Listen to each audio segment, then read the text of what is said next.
So I decided to boot up my Peacock account because there's an original premiering tomorrow that I'm interested in, and I got the date wrong.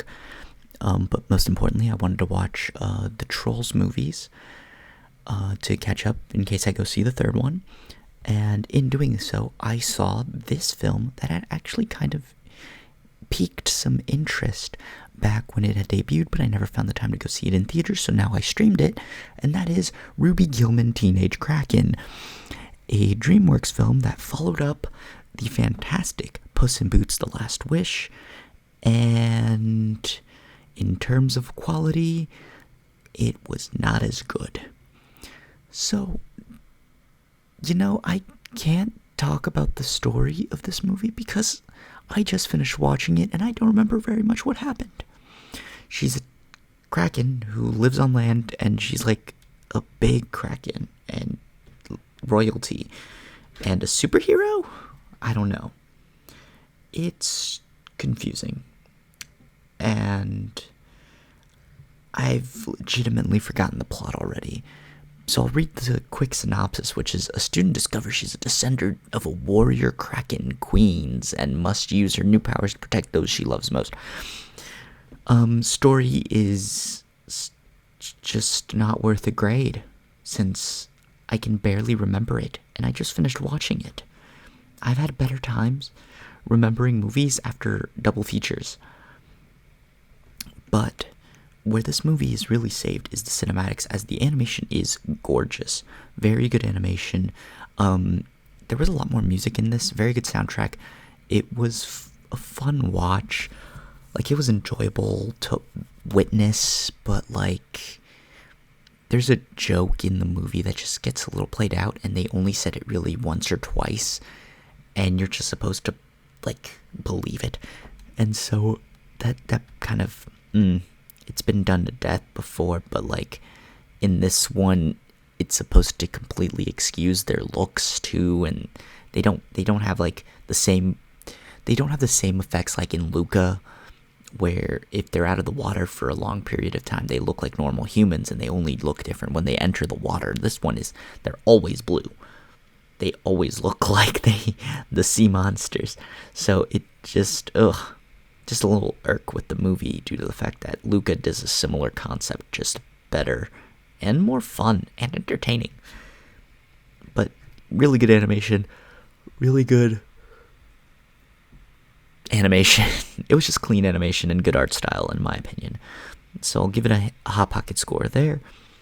The directing was alright. It felt too roller coastery in pacing. It would go ooh-ah, ooh-ah, and it just felt speed ran. That's the main issue. It's an hour and a half movie. It was good that was only an hour and a half, but maybe they didn't have enough plot to fill it out and make that hour and a half truly interesting. But the directing just felt a little woozy, and I think that might be because of the script as well. So I'll give it a Hot Pocket score there.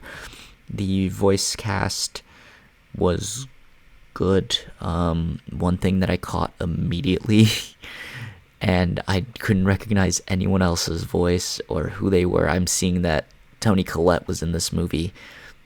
Don't ask me who Toni Collette was in this film. I have no idea. I think I saw Jane Fonda on the cast list. I think she was the grandma, or grandmama, sorry.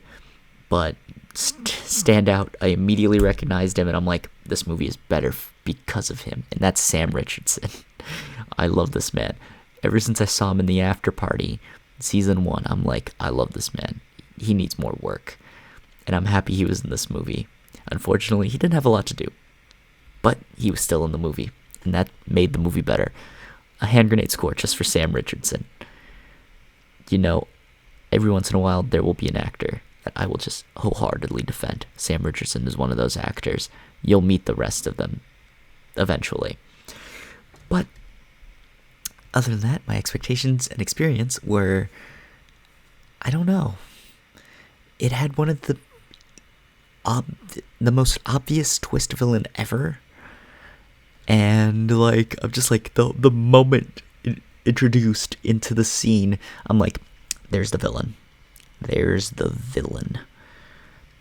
and then it just made the movie just like didn't even, they hit it but they didn't hide it at the same time at the end. And that's pretty much all I have to say on Ruby Gillman Teenage Kraken. I'm not like, watch it if you want, but I'm not gonna wholeheartedly recommend it because it's a fairly good watch. Most of the characters are completely sidelined and do nothing except for Ruby Gillman, but like, there's no real supporting cast.